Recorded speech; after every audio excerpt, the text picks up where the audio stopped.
children. My name is Dr. Reid, and today I'm actually going to be talking to you about centripetal force along with roller coasters. Okay, here we have a diagram of the roller coaster, and centripetal force, before we move on, is actually the forces that are working on you as your body and the cart goes on the circular path of the roller coaster. Right here we have a problem to help you better understand centripetal force. A roller coaster is shot out from the bottom of a hill using magnetic flux. The cart is shot out at 23.4 meters per second. It then goes into a radius of 9 meters. If the mass of the cart is 1,800 kilograms, find the energy of the cart as it shoots out at the beginning. So right here we have the equation for kinetic energy plus potential energy, which equals the actual energy. So after we plugged in the numbers, you get 531,441 joules of energy. And the reason this was zero, because the height was zero.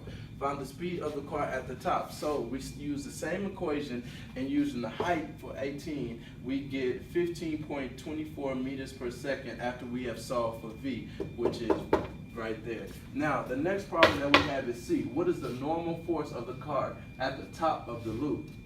Right here we also have a diagram showing you the forces working on the cart. And then right here we have F net equals FC. FC stands for the centripetal force. You have mg plus n equals FC. mg plus n equals mv squared over r. Then you have n equals mv squared over r minus mg. After plugging in all the numbers for the equation, you get n equals 29,915.3 newtons. And that, my friends, is centripetal force on roller coasters. Good evening, class. My name is Professor Jacobs, and I'm going to be talking to you about friction on a roller coaster. First off, friction is resistance that one surface encounters while moving over another, and it is a main cause of energy loss in the system. And it is the biggest reason why is because mechanical energy is not fully conserved. And if you come with me over here, on a roller coaster, each successful loop on a roller coaster must be shorter than all the hills and loops prior to it, because if not, then you won't have enough energy to make it around it. And also, friction is why roller coasters come to a stop. So if you come with me over here to this nice little diagram, if the car were to start up here at the top, right after it takes off, it'll have static friction. But through this whole thing, the whole tracks, even around the loopy-loop, it'll have nothing but kinetic friction. So this can be shown by drawing a little diagram. Friction always opposes the way it wants to go. So it wants to go here, but friction, any kind of friction always opposes the direction or motion where it wants to go. And that class is friction on a roller coaster, and I hope you all have a good one. So today we're going to be discussing the effects of physics on our body when we're on a roller coaster.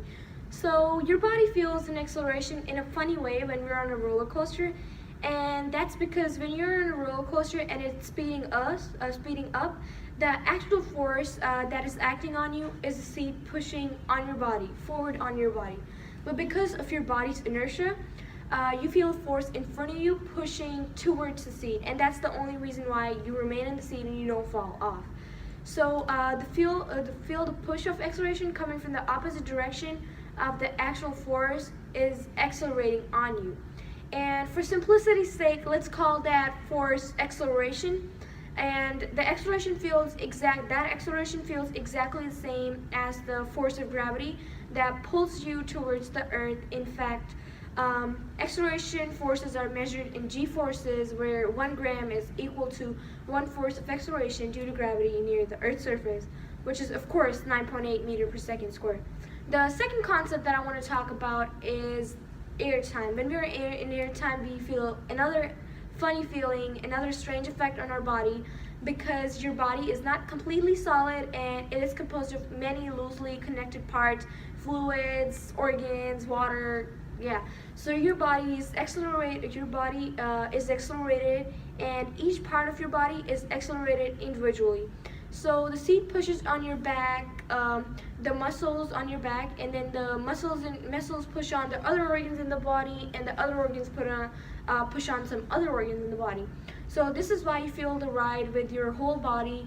So, and everything inside is being pushed around. Normally, all the parts of your body are pushing on each other because of the constant force of gravity when we're just standing straight on Earth. But in the free fall state, the motion of coming down a hill, there's hardly any net force acting on you, and in this case the various pieces of your body are not pushing on each other as much. So they're essentially weightless, each falling individually inside your body, and this is what gives you that unique sinking feeling in your stomach. And your stomach suddenly feels light because there's less force pushing on it. And the same thing happens when you're driving down a dip in the road in your car, or just in an elevator which is moving at a faster pace. And just to demonstrate what actually happens on a roller coaster, I have drawn like a free body diagram here. And this is you on a roller coaster seat, and this is the force from the seat when it's accelerating, pushing on your body. But you know your body has inertia, so it's holding, like it's pushing back on you, and that's what's really holding in your seat, as I mentioned before. I'm going to be doing the concept of motion behind a roller coaster. So, momentum is any mass in motion. This right here is the equation to find momentum. P is equal to mass times velocity. And how does momentum help in a roller coaster? Is that it helps it by keeps it going on the track without stopping and doing all the loop-de-loops and twists that it does. So this question right here we're going to have to find the momentum to it. So let's get started.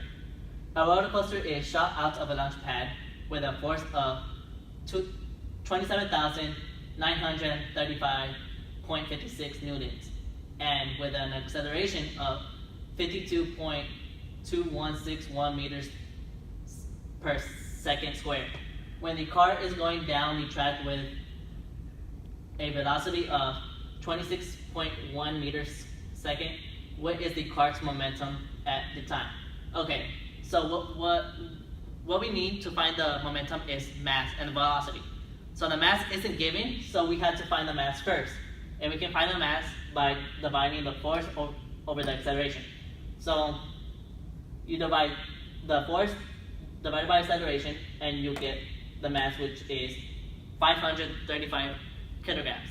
So what you do now is you plug it into our equation, which is over there, N times V. So once you plug in the numbers, you will get 13,963.5 kilograms meters per square. And that's how you find the momentum of the cars going down the track. You know, all of this is child's play. You know, it's child's play. You really shouldn't have too many problems with it, okay?